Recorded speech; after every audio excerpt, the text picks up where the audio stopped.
Pengelolaan keuangan daerah harus dilakukan secara profesional dengan hasil yang dapat dipertanggungjawabkan. Proses ini pun harus diiringi dengan pengawasan yang dilakukan Badan Pemeriksa Keuangan atau BPK lewat Undang-Undang Nomor 15 Tahun 2004 tentang pemeriksaan, pengelolaan, dan tanggung jawab keuangan negara. Sebenarnya bagaimana mekanisme pengawasan dan pemeriksaan yang dilakukan BPK?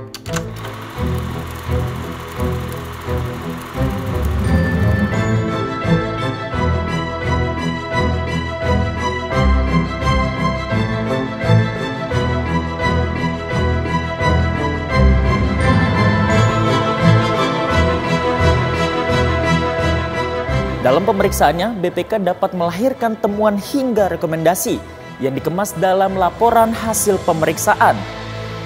Namun sebenarnya bagaimana proses BPK menghasilkan LHP?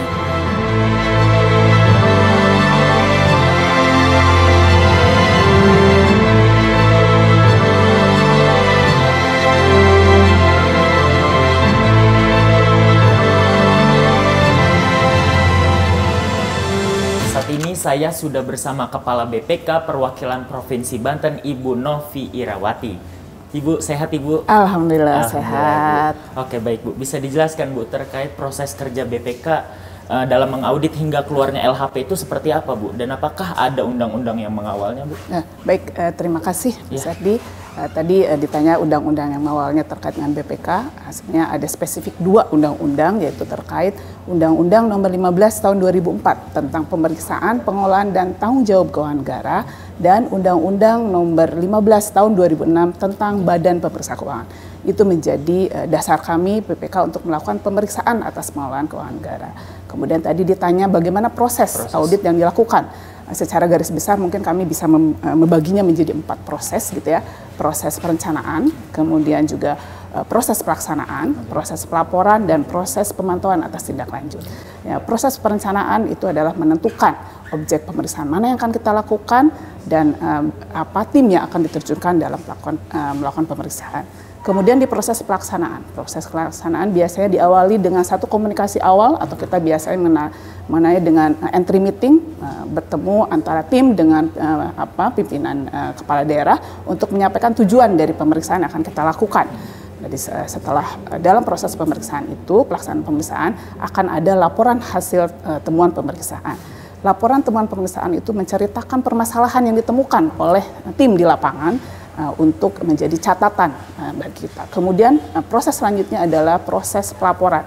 Dari laporan temuan pemeriksaan itu kemudian kami di kantor BPK Perwakilan Provinsi Banten gitu ya melakukan review secara berjenjang untuk memastikan quality control dan assurance-nya. Dari situ untuk memastikan bahwa laporan hasil pemeriksaan kami sudah komprehensif gitu ya. Dan juga sudah meminta tanggapan dari entitas atas permasalahan yang terjadi.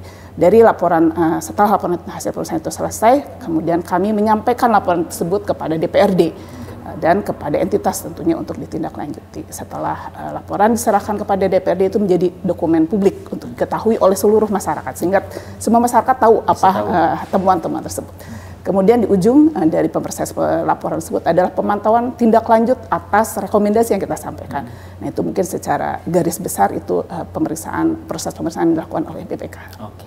Baik Bu, selanjutnya kalau dalam konteks temuan Bu, apakah BPK hanya menemukan sekedar penyimpangan anggaran atau bisa juga kurangnya 1-2 berkas yang harus dilengkapi tapi juga bisa disebut sebagai temuan Bu?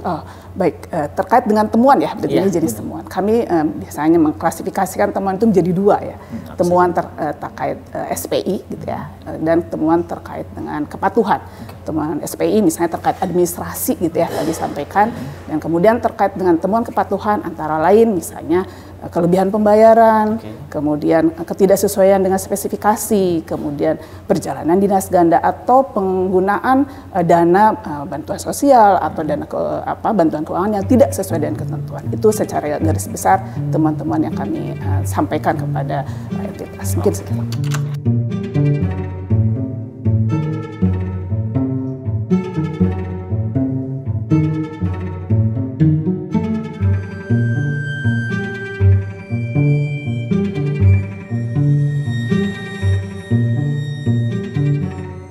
Baik Ibu, melanjutkan pertanyaan sebelumnya, Bu. Apakah ada implikasi hukum, Bu, jika rekomendasi pada LHP itu tidak dilakukan, Bu? Baik, dalam LHP kita tentunya BPK memberikan rekomendasi untuk perbaikan dalam pengelolaan keuangan daerah. Dan berdasarkan ketentuan, pemerintah daerah atau entitas mempunyai kewajiban untuk menindaklanjuti seluruh rekomendasi itu dalam waktu 60 hari.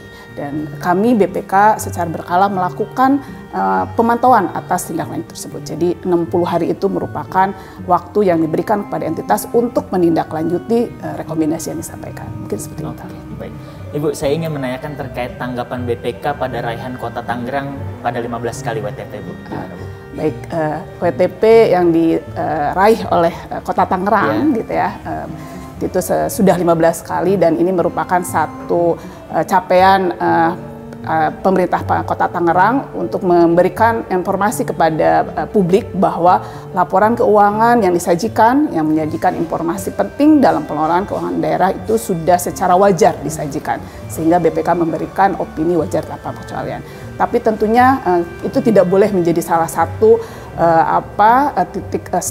titik akhir, tapi itu merupakan titik awal bagi pemerintah daerah untuk terus meningkatkan pengelolaan keuangan dan tanggung jawab keuangan negaranya sehingga bisa semakin baik dan semakin baik. Dan itu tentunya BPK juga melakukan pemeriksaan lain selain pemeriksaan keuangan, yaitu pemeriksaan kinerja dan pemeriksaan kepatuhan untuk memastikan bahwa seluruh program yang dilakukan oleh pemerintah daerah itu benar-benar bisa bermanfaat khususnya pada rakyatnya. Oke, baik. Pertanyaan terakhir, Bu.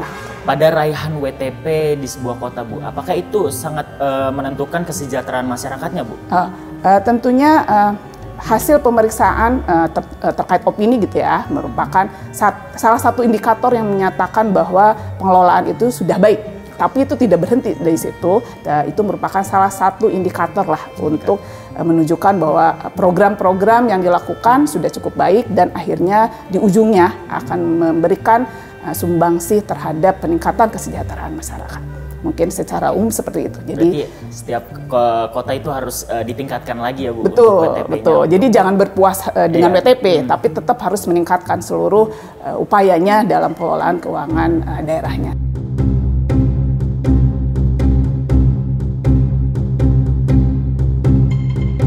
Setelah mendapat pengetahuan terkait proses kerja BPK pada laporan keuangan daerah, hingga penjelasan akan temuan dan rekomendasi yang dihadirkan lewat LHP.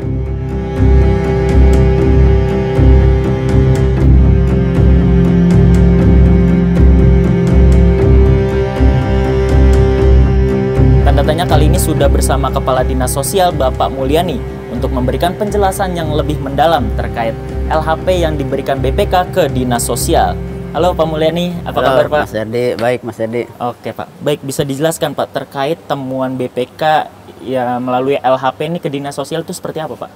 Iya, jadi Dinas Sosial telah menerima LHP BPK RI melalui Inspektorat Kota Tangerang, yaitu terkait pemeriksaan tahun anggaran 2021, di mana ada satu temuan administratif yang judulnya penatausahaan belanja bantuan sosial pada dinas sosial belum optimal.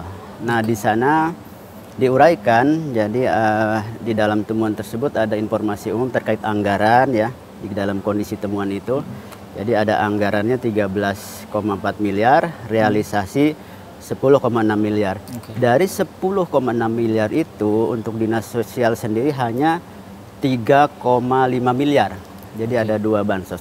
Nah, salah satunya ada temuan administratif tadi, yaitu untuk bantuan sosial permakanan untuk anak yatim untuk 1.300 orang dengan anggaran 1,6 miliar. Di sana ada temuan di mana ada 420 orang itu nicknya sama dengan orang yang berbeda. Kemudian ada 26 dengan nama yang sama, tercatat lebih dari 1 kali. Temuannya seperti itu. Oke, dari permasalahan yang Bapak jelaskan sebelumnya, rekomendasi apa yang diberikan BPK ke Dinas Sosial, Pak? Kalau melihat rekomendasinya, yaitu agar Wali Kota Tangerang memerintahkan kepada Kepala Dinas Sosial agar lebih cermat di dalam membuat surat keputusan dan memverifikasi data calon penerima bantuan. Itu aja rekomendasinya. Oke. Lalu hal apa saja Pak yang sudah dilakukan Pak? Apakah sudah diserahkan rekomendasi itu ke BPK atau belum? Nah, rekomendasi itu sudah dibuat dan sudah saya terima dari Pak Wali Kota melalui Inspektorat, dan ini menjadi perhatian saya untuk saat ini dan ke depan di dalam melakukan pendataan atau memverifikasi data agar lebih cermat lagi untuk saya dan teman-teman di Dinas Sosial. Oke, berarti sudah diserahkan Pak ke pihak BPK-nya? Sudah diserahkan melalui Inspektorat, dan nanti tim BPK yang akan menetapkan selesai atau belum tindak lanjutnya sesuai dengan kebijakan yang ada di BPK.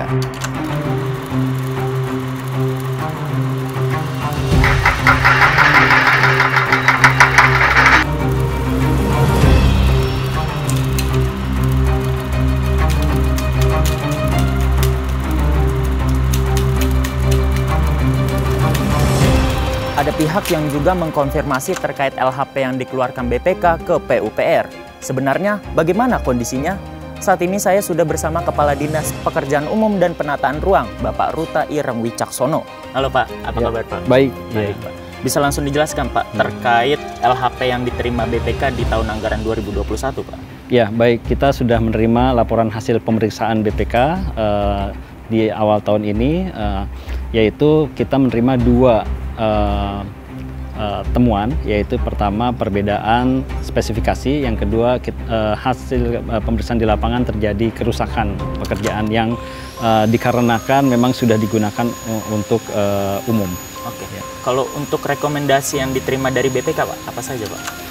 Ya, rekomendasi yang diterima yaitu pertama kita diminta untuk memperbaiki kerusakan yang terjadi hasil pekerjaan di lapangan itu. Yang kedua kita diminta untuk mengembalikan kelebihan pembayaran akibat tadi perbedaan spesifikasi tadi. Oke. Untuk penyelesaian Pak, sudah sampai mana Pak? Dan apa saja yang sudah dilakukan Pak? Baik, penyelesaiannya adalah untuk kerusakan di lapangan itu sudah diperbaiki oleh penyedianya. Kemudian tadi terkait dengan perbedaan spesifikasi, yaitu tebal hasil pekerjaan itu sudah dikembalikan oleh penyedia tadi yang 87,5% persentase pengembaliannya.